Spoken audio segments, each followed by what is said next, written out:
অজৈব যৌগের নামকরণ।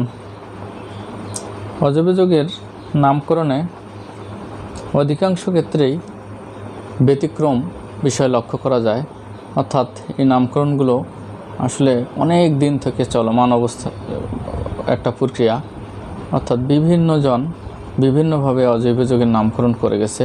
এই পদ্ধতিগুলো সেই সময় থেকেই এখন পর্যন্ত চালু আছে।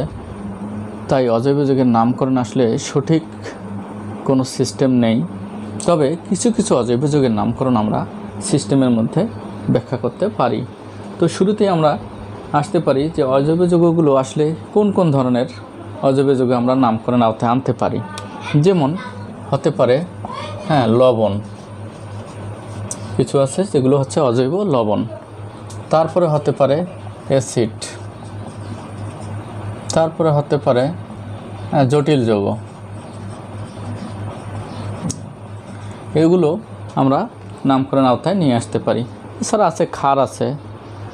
তো এদের নামকরণ অন্য অন্য যেগুলো নামকরণ আছে সেগুলো এইগুলোর আওতায় পড়ে যাবে। তাই অজৈব যৌগের নামকরণ আমরা শুরু করতে যাচ্ছি। তো তোমরা মনোযোগ সহকারে দেখতে থাকো। প্রথমে আসি একটা লবণ নিয়ে।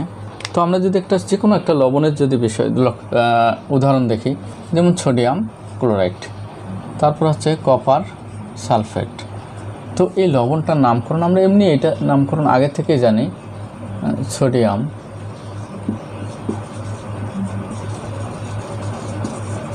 Chloride, copper sulphate. তো এখানে একটু আমরা যদি লক্ষ্য করি তাহলে দেখতে পাবো যে একটা লবণের মধ্যে কিন্তু দুইটা অংশ থাকে। যেমন একটা হচ্ছে সোডিয়াম অংশ, ক্লোরাইড। তো এই সোডিয়াম অংশটা কিন্তু ক্যাটায়ন আর এটা হচ্ছে অ্যানায়ন। কপার অংশটা ক্যাটায়ন, এটা হচ্ছে অ্যানায়ন। তাহলে আমরা প্রথমেই কিন্তু নামকরণে ক্যাটায়নের নাম আগে, এরপর অ্যানায়নের নামকরণ করতেছি। তাহলে যে কোনো যৌগের ক্ষেত্রেই, বিশেষ করে যার মধ্যে ক্যাটায়ন অ্যানায়ন আছে, তার মধ্যে আমরা শুরুতেই ক্যাটায়নের নামকরণ করব, এরপর অ্যানায়নের নামকরণ। তাহলে আমাদের নামকরণের নিয়মে আমরা পাচ্ছি, এক নম্বর যেটা পাচ্ছি সেটা হচ্ছে, এক নম্বর নিয়মটাতে আমরা পাচ্ছি প্রথমে ক্যাটায়ন, এরপর অ্যানায়নের নাম। তাহলে একটা লবণের যখন আমরা নামকরণ করতে যাব, তার মধ্যে একটা ক্যাটায়ন থাকবে, একটা অ্যানায়ন থাকবে। তো শুরুতে আমরা ক্যাটায়নের নামকরণ করব, এরপর অ্যানায়নের নামকরণ। দ্বিতীয়তে আমরা আসতে পারি যে যখন আমরা ক্যাটায়নের নামকরণ করতে যাব, ক্যাটায়ন, তো ক্যাটায়নগুলোর নামকরণের সময় কিছু নিয়ম আমরা মেনে চলতে পারি এই ক্যাটায়নগুলোর নামকরণের ক্ষেত্রে। তো যেমনটা হচ্ছে, আমরা যদি ক্যাটায়নগুলোর দিকে লক্ষ্য করি, বিভিন্ন ডিজাইনের ক্যাটায়ন কিন্তু আছে। তার মধ্যে কিছু কিছু ক্যাটায়ন আছে যেটা হচ্ছে মনো অ্যাটমিক, অর্থাৎ একটা পরমাণু নিয়ে কিছু ক্যাটায়ন আছে, সেগুলো আমরা এখন নামকরণ মনো অ্যাটমিক ক্যাটায়ন। তো এদের নামকরণে আমরা এদের নামকরণ করব, কিন্তু এদের নামের শেষে ওর জারণ মানটা আমরা ব্র্যাকেটে লিখব রোমান হরফে। তাহলে ক্যাটায়নের নাম আর ব্র্যাকেটে হবে জারণ মান। আর যদি এটা আয়ন আকারে থাকে, তাহলে আমরা শেষে আয়ন শব্দটি লিখব। যেমনটা আমরা আসতে পারি কপার 2+। তাহলে এই ক্যাটায়নটার নাম আমরা বলবো কপার 2 আয়ন। তারপর হতে পারে কপার 1+, তাহলে আমরা বলবো কপার 1 আয়ন। তবে এই যে ব্র্যাকেটে যেগুলো লিখবো সেগুলো অবশ্যই রোমান হরফে হতে হবে। তারপরে আমরা বলতে পারি যেমন কোবাল্ট যদি হয়,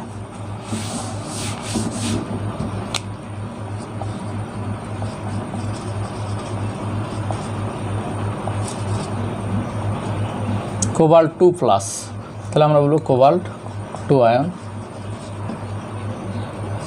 কোবাল্ট 3+, তাহলে বলতে পারি কোবাল্ট 3 আয়ন।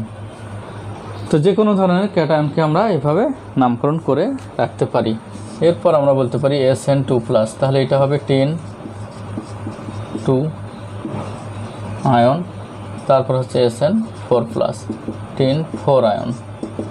অনুরূপভাবে Pb2+ হলে লেড 2 আয়ন, Pb4+ হলে লেড 4 আয়ন আমরা বলতে পারি।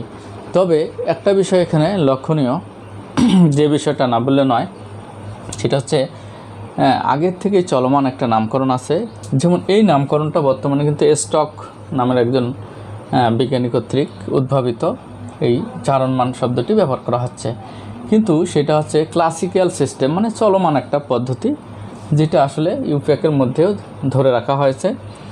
তো এই পদ্ধতিতে আমরা যখন বলতে যাব, তখন যদি বেশি জারণমান ব্যবহার হয়, দুই প্রকার ধাতুর যখন জারণমান ব্যবহার হবে, এটাকে আমরা বলতে পারি ক্লাসিক্যাল সিস্টেম। হ্যাঁ, ক্লাসিক্যাল সিস্টেম চলমান পদ্ধতি একটা।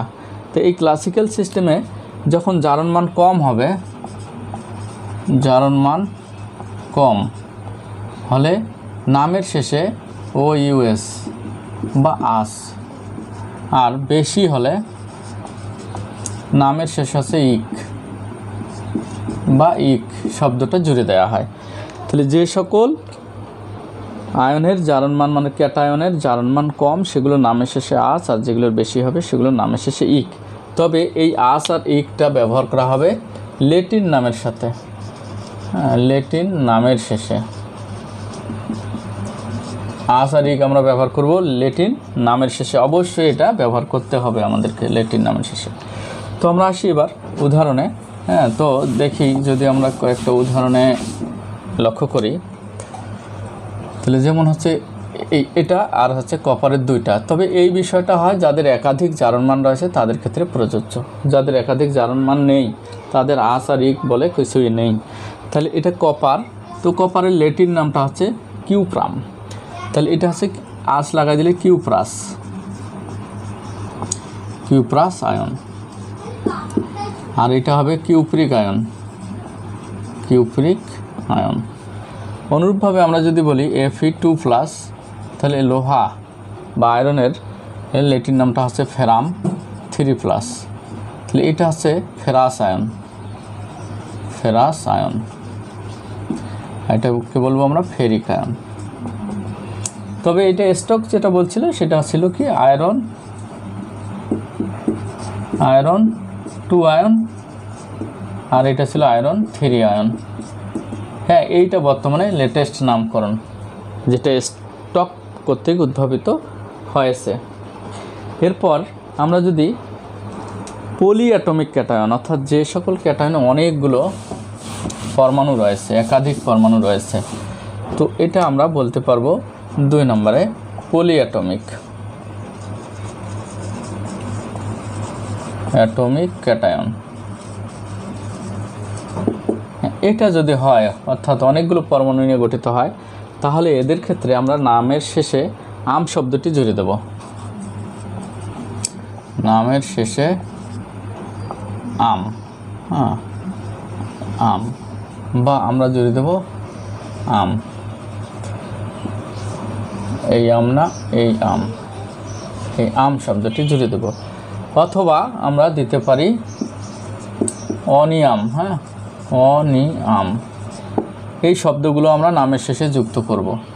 যেমনটা আমরা আসতে পারি NH4+, এটা তো অ্যামোনিয়া থেকে এসেছে, তাই এটাকে বলবো আমরা অ্যামোনিয়াম, অ্যামোনিয়াম। PH4+, phosphonium. তাহলে এরকমভাবে আমরা আম শব্দটি এদের পিছনে জুড়ে দিতে পারি। হ্যাঁ, অনুরূপভাবে আমরা যদি আরও কিছু দেখি নামকরণ পলিঅ্যাটমিক ক্যাটায়নে, যেমন হচ্ছে H3O+, এটাকে কিন্তু বলা হচ্ছে হাইড্রোনিয়াম। হাইড্রেট মানে হচ্ছে পানি, পানির সাথে একটা হাইড্রোজেন আয়ন যুক্ত হয়ে হাইড্রোনিয়াম, হাইড্রোনিয়াম আয়ন। তারপর হচ্ছে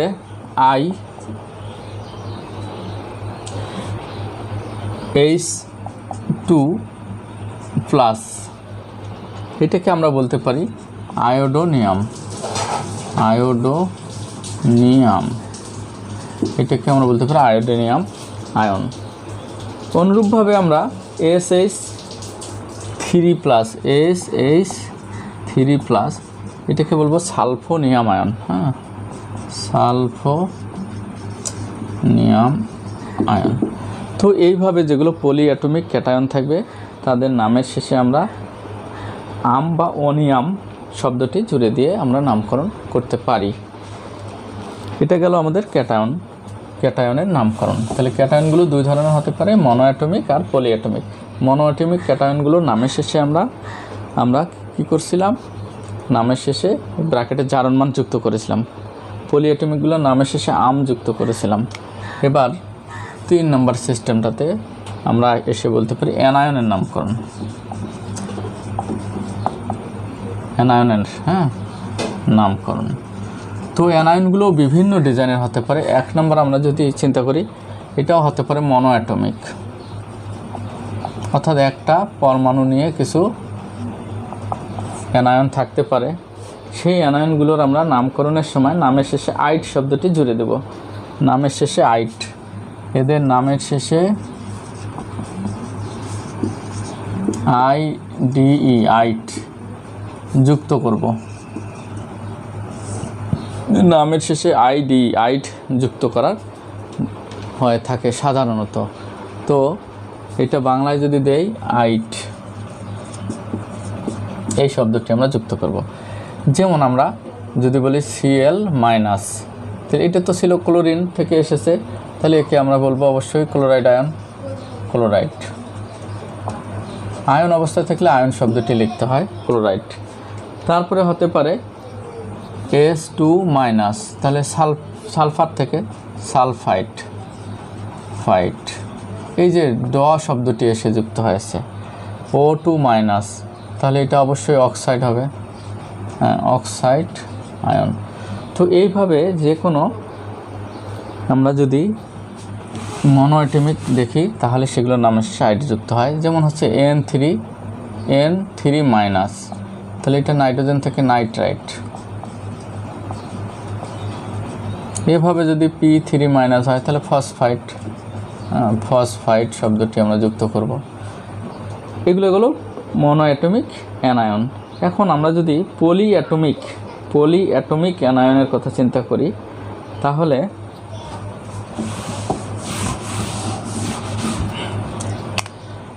দুই নম্বর আসছে পলিঅ্যাটমিক অ্যানায়ন।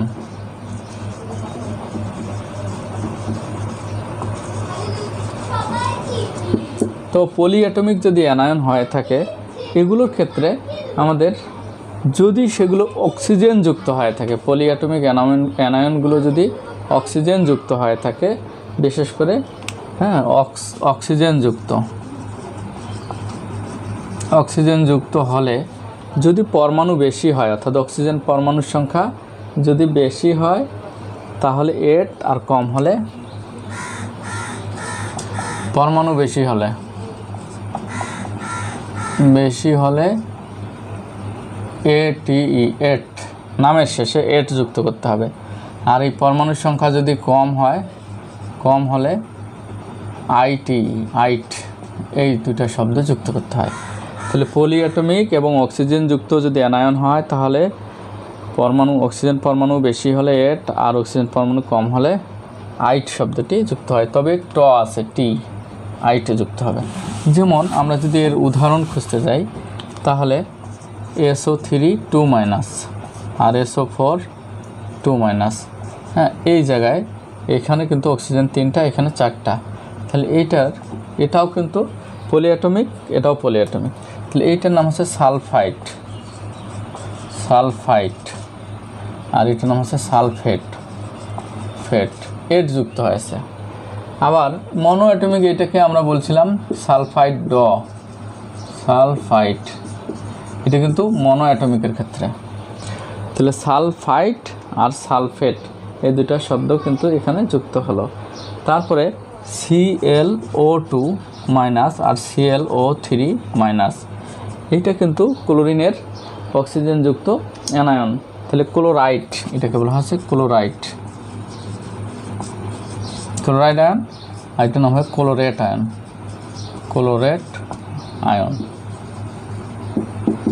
তাহলে ক্লোরাইড আয়ন পেলাম আমরা, ক্লোরাইড আয়ন আমরা পেয়ে গেলাম। তাহলে পলিঅ্যাটমিক অ্যানায়ন যদি হয়। এছাড়াও কিছু অ্যানায়ন রয়েছে যে অ্যানায়নগুলো পলিঅ্যাটমিক হওয়ার পরেও মনোঅ্যাটমিকের ন্যায় নামকরণ হয়ে থাকে, এটা ব্যতিক্রমই বলা যায়। হ্যাঁ, ব্যতিক্রম। পলিঅ্যাটমিক হওয়ার পরেও, পলিঅ্যাটমিক হলেও নামের শেষে আইডিই যুক্ত হবে হয়, এটার কোনো সঠিক নিয়ম নেই। এগুলো চলমান একটা নামকরণ সিস্টেমের মধ্যে, এগুলো ব্যতিক্রমের মধ্যে পড়ে গেছে। ওএইচ আয়ন, এটা কিন্তু পলিঅ্যাটমিক ওএইচ, তো এটাকে আমরা হাইড্রোক্সাইড বলি, হাইড্রোক্সাইড। এই কিন্তু হাইড্রোক্সাইড আয়ন। তারপরে হচ্ছে সিএন, সায়ানাইট, সায়ানাইট, এটাও কিন্তু যুক্ত হয়েছে। এরপর O2 মাইনাস, আবার O2 2 মাইনাস, এটাকে বলা হচ্ছে সুপার অক্সাইড, অক্সাইড। আর এটাকে বলা হচ্ছে পার অক্সাইড। কিন্তু এদের নামের শেষে কিন্তু আইট যুক্ত রয়েছে। এরপর আমরা আরও দেখতে পারি, যেমন হচ্ছে I3 মাইনাস, এটা কিন্তু অন্ত হ্যালোজেন, হ্যালাইট, এটা অন্ত হ্যালাইট বলা হয়। অর্থাৎ এটা এসেছে একটা আয়োডিন আর একটা আয়োডাইড আয়ন মিলে এটা তৈরি হয়েছে মূলত। তো এইটাকে বলা হচ্ছে ট্রাই আয়োডাইড, ট্রাই আয়োডাইড। এইটা কিন্তু শেষে যুক্ত হলো। এছাড়া আমরা N3 মাইনাস, এইটাকে বলা হচ্ছে অ্যাজাইট, অ্যাজাইট। এটারও শেষে কিন্তু আমরা যুক্ত করে দিলাম। তো এইভাবে আমরা কিন্তু পলিঅ্যাটমিক হওয়ার পরেও যেখানে আইট, অথবা এট যুক্ত হওয়ার কথা, এগুলো কিন্তু সাধারণত মনোঅ্যাটমিকের মতো নামের শেষে যুক্ত হচ্ছে, আইট যুক্ত হচ্ছে। এরপর আমরা আরও কিছু যৌগের নামকরণ দেখব। উদাহরণ হিসেবে যে নামকরণগুলো নিয়ম আমরা শিখলাম, সেগুলোর আমরা যদি উদাহরণ হিসেবে আমরা নামকরণ করতে যাই, তাহলে এবার আমরা আসি কপার সালফেট। এটার নাম আমরা কীভাবে করব? এই যে এটা কিন্তু কপার, তাহলে ক্যাটায়নের নাম হলো ব্র্যাকেটে এর জারণ মান 2 সালফেট। এটা আসলে ক্যাটায়ন একটা শব্দ হয়, অ্যানায়ন একটা শব্দ হয়, এটা হলো 2 শব্দ। তারপর হচ্ছে PbCl2, এটাকে আমরা বলবো লেট 2 ক্লোরাইড, ক্লোরাইড হলো। আবার PbCl4, তাহলে এটা হচ্ছে লেট 4 ক্লোরাইড।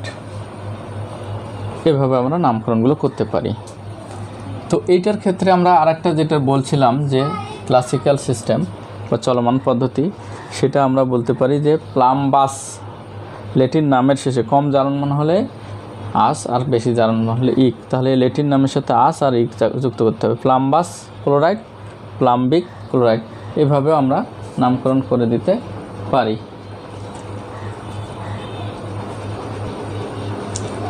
দ্বিলবণ ধরনের কিছু যৌগ, যেমন আমরা এরকম কিছু যৌগ জানি, পটাশিয়াম সালফেট, অ্যালুমিনিয়াম সালফেট, আর হচ্ছে 24 অণু পানি। এই যৌগটা, এটাকে কিন্তু প্রচলিত ডাক নাম আছে ফিটকিরি, জীবাণুনাশক হচ্ছে ফিটকিরি। এই ফিটকিরিটার যদি আমরা নামকরণ করতে যাই ইউপিএক পদ্ধতিতে, দ্বিলবণ যৌগগুলোর নামকরণ, এই লবণগুলো আলাদা আলাদাভাবে আমরা বলবো। আর এই যতগুলো পানির অণু থাকে, সেই পানির অণুটাকে হাইড্রেট হিসাবে প্রকাশ করতে হয়। তাহলে আমরা বলবো potassium sulphate, potassium sulphate, aluminium sulphate, aluminium sulphate লিখে আমরা এখানে লিখব হাইড্রেট, 24 হাইড্রেট। এটা আমাদের দিতে হবে। হ্যাঁ, তাহলে 24 হাইড্রেট আমরা যখন দিব, এইটা হলো দ্বিলবণ। এরপর আমরা আরেকটা যৌগের নাম ফেরাস সালফেট, অ্যামোনিয়াম সালফেট, 6 অণু পানি। এটাকে বলা হচ্ছে মোর সল্ট। হ্যাঁ, মোর সল্ট, মোরের লবণ বলা হয়। হ্যাঁ, মোর লবণ। তাহলে এই মোর সল্টটা এটা হচ্ছে এর ডাক নাম, কিন্তু এইটার ইউপ্যাক নাম যদি আমরা করতে চাই তাহলে এই লবণটার নাম আগে, তারপর এই লবণটা এভাবে আমরা নামকরণ করতে পারি। এটাকে বলবো ফেরাস সালফেট বা iron 2 sulphate, ferrous sulphate, ammonium sulphate,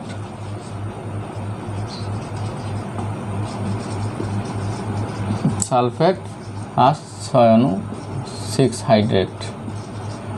অর্থাৎ দ্বিলবণ যৌগগুলোকে আমরা এইভাবে আলাদা আলাদাভাবে নামকরণ করে থাকতে পারি।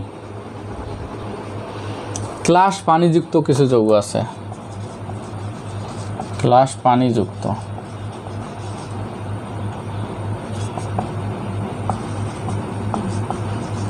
যে সকল যৌগের অণুতে পানির অণু রয়েছে এবং এই পানির অণুটা তাদের দানা গঠনের জন্য অপরিহার্য বা ক্লাস গঠনের জন্য অপরিহার্য, সেই যৌগগুলো ক্লাস পানিযুক্ত যৌগ।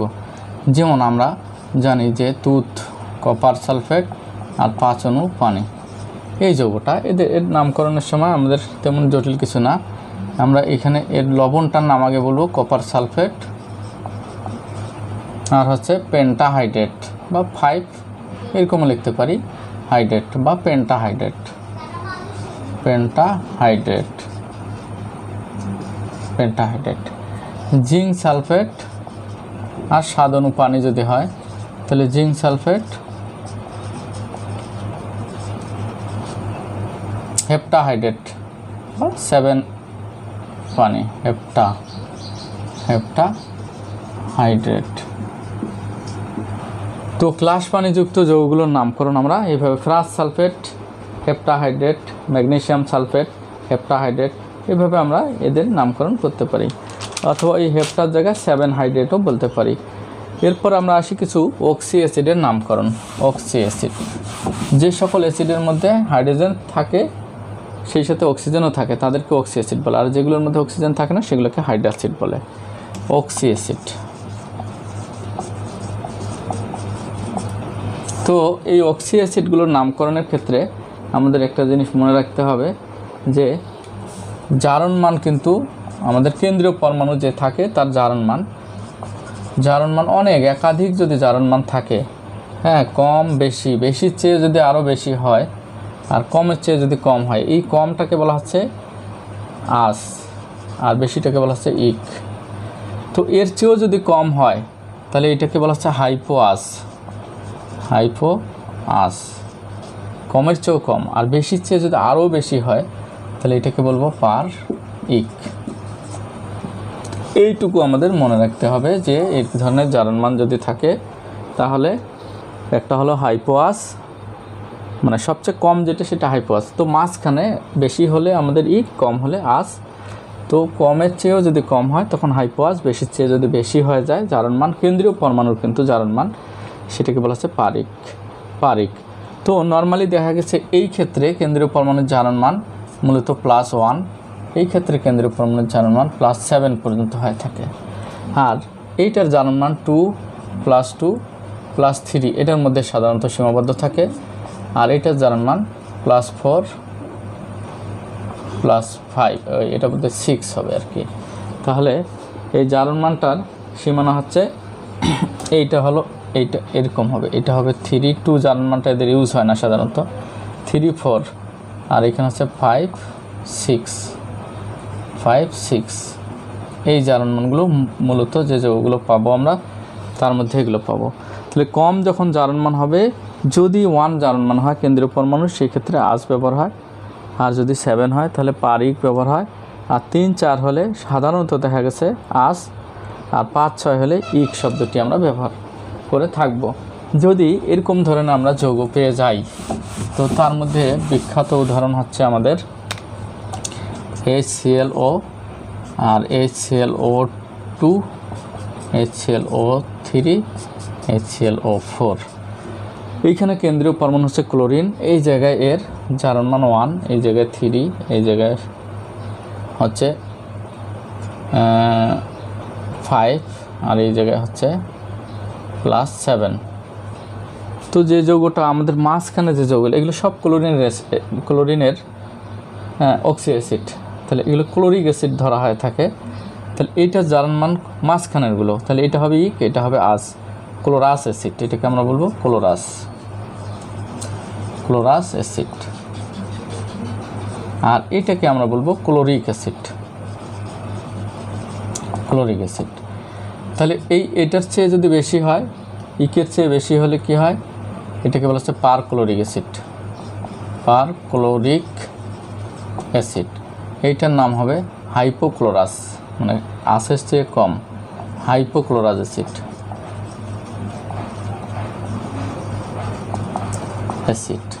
তবে বিজ্ঞানী স্টক এগুলো যেহেতু ক্লোরিনের অ্যাসিড, এদেরকে ক্লোরিক অ্যাসিড বলা হয়। তো বিজ্ঞানী স্টক সবগুলোকে একটা একই ফ্রেমে আনার জন্য সবগুলোকে বলছে ক্লোরিক। এটা জানার মান যেহেতু 1, ক্লোরিক অ্যাসিড, ক্লোরিক 1 অ্যাসিড, এটা ক্লোরিক 3 অ্যাসিড, এটার নাম বলছে ক্লোরিক 5 অ্যাসিড, আর এটাকে বলছে ক্লোরিক 7 অ্যাসিড। তাহলে এই হলো স্টক সিস্টেম। হ্যাঁ, স্টক সিস্টেমে এটা। তো বেশিরভাগ ক্ষেত্রে দেখা যায় যে এই নামকরণটা অনেক আগে থেকে প্রচলিত, বিভিন্ন ধরনের প্রশ্নের মধ্যেও এই নামকরণটা পাওয়া যায়। তবে আমরা যখন নামকরণ করতে যাব তখন এই নামকরণটাও আমরা করতে পারবো, কিন্তু ওদের প্রশ্নে যদি দেয়া থাকে পরীক্ষা, তাহলে আমাদের কোনো করার কিছু থাকবে না। হ্যাঁ, অনুরূপভাবে আমরা সালফারের কিছু অ্যাসিড আছে, অক্সি অ্যাসিড আছে, সেই অ্যাসিডগুলোর নামকরণ আমরা করতে পারি। যেমন হচ্ছে H2SO8। তো আমি ছোট থেকে আসি আগে। আমরা যদি এরকম দেয় H2SO3, আর H2S2O8। তো আমাদের এইখানে যে জারণ মানটা আছে এটা সাধারণত হয় 5, না এটা হবে 4, আর এটা হবে 6। এইখানে যে জারণ মানটা ব্যবহার হবে এটা আমরা পাবো +7। তো যেহেতু 4 জারণ মান হলে আমাদের এটা আসের মধ্যে পড়ে যায়, তাহলে এটা হবে সালফিউরাস অ্যাসিড। আর এটাকে আমরা বলি সালফিউরিক অ্যাসিড, এটা কমন নাম সালফিউরিক অ্যাসিড। এইখানে জারণ মান 7 হয়ে গেছে, তাহলে এটাকে আমাদের অবশ্যই পার সালফিউরিক অ্যাসিড বলতে হবে, পার সালফিউরিক অ্যাসিড আমরা বলবো। তো এই কয়েকটার নামকরণ আমরা এইভাবে করতে পারি। এছাড়াও আমরা আরও কিছু অ্যাসিডের নামকরণ বলতে পারি। সব অ্যাসিডের নামকরণ যে সিস্টেমের মধ্যে পড়বে এমনটা না। যে অ্যাসিডগুলো আমরা জানি সাধারণত অ্যাসিডের অ্যানহাইড্রাইডের সাথে পানি যুক্ত করলে অ্যাসিড উৎপন্ন হয়। তো সাধারণত কত অণু পানি যুক্ত হলো এর উপর ভিত্তি করেও কিছু অ্যাসিডের নামকরণ হয়ে থাকে। অ্যানহাইড্রাইড যেমন হচ্ছে ফসফরিক অ্যাসিডের অ্যানহাইড্রাইড হচ্ছে P2O5। এই যে P2O5 এটা একটা ফসফরিক অ্যানহাইড্রাইড। তারপরে SO3 এটা হচ্ছে সালফিউরিক অ্যানহাইড্রাইড। এদের সাথে পানি যুক্ত করলে কিন্তু অ্যাসিড হয়। তো যে বিষয়টা হচ্ছে যে কিছু কিছু যৌগ আছে যে যৌগগুলোতে অ্যানহাইড্রাইডের সাথে কত অণু পানি যুক্ত আছে তার উপর ভিত্তি করে। যদি 1 অণু পানি যুক্ত থাকে, 1 অণু পানি যুক্ত থাকলে সেই নামকরণ হচ্ছে মেটা। 2 অণু পানি যুক্ত থাকলে তাকে বলা হচ্ছে পাইরো। 3 অণু পানি যুক্ত থাকলে বলা হচ্ছে অর্থ। তো এর উপর ভিত্তি করে আমরা কয়েকটা অ্যাসিডের নামকরণ করতে পারি। 1 অণু হলে মেটা, 2 অণু হলে পাইরো, 3 অণু হলে অর্থ। তো যেমনটা আমরা আসি এই যে P2O5 এর সাথে যদি 1 অণু পানি যুক্ত হয় কোনো অ্যাসিড তৈরি করে, তাহলে HPO3 এই টাইপের অ্যাসিডটা তৈরি হবে। তো এইটার নাম হবে মেটা ফসফরিক অ্যাসিড। এর জারণ মান কিন্তু +5। তো +5 হলে কিন্তু ইক শব্দটা আসে। হ্যাঁ, তাহলে এটা মেটা ফসফরিক অ্যাসিড। আবার P2O5 এর সাথে যদি 2 অণু পানি যুক্ত হয় তাহলে কি হবে, এটা আমাদের হচ্ছে P2O7। তাহলে এটা যেহেতু 2 অণু পানি যুক্ত হয়েছে, তাহলে আমরা কি বলতে পারি, এটাকে বলবো আমরা পাইরো ফসফরিক অ্যাসিড। এটা মেটা ছিল, এটা হচ্ছে পাইরো ফসফরিক অ্যাসিড। সম্ভবত এরও +5 জারণ মান হবে, +5, এই জন্য এটা তো ইক এসেছে। এবার যদি P2O5 এর সাথে 3 অণু পানি যুক্ত করানো হয়, তাহলে হবে H3PO4। এইটা হচ্ছে অর্থ ফসফরিক অ্যাসিড, এটাকেই আমরা নর্মালি ফসফরিক অ্যাসিড বলি। এটারও জারণ মান +5। তাহলে এইভাবে কিন্তু নামকরণ হয়ে থাকে যৌগগুলোর। এরপর আমরা যদি কিছু এর ব্যতিক্রমও রয়েছে, যেমনটা হচ্ছে বোরিক অ্যাসিডের ক্ষেত্রে আমরা ব্যতিক্রম লক্ষ্য করতে পারি। আমরা যদি দেখি তাহলে H3BO3 এই যে যৌগটা, এটাকে তো আমরা বোরিক অ্যাসিড বলে থাকি। এটা কিন্তু বোরিক অ্যাসিড, এগুলো ব্যতিক্রম, হ্যাঁ ব্যতিক্রম, মেলে না, বোরিক অ্যাসিড। এরপর আমরা যদি এরকম দেখি H3B3O6, এটাকে বলা হচ্ছে মেটাবোরিক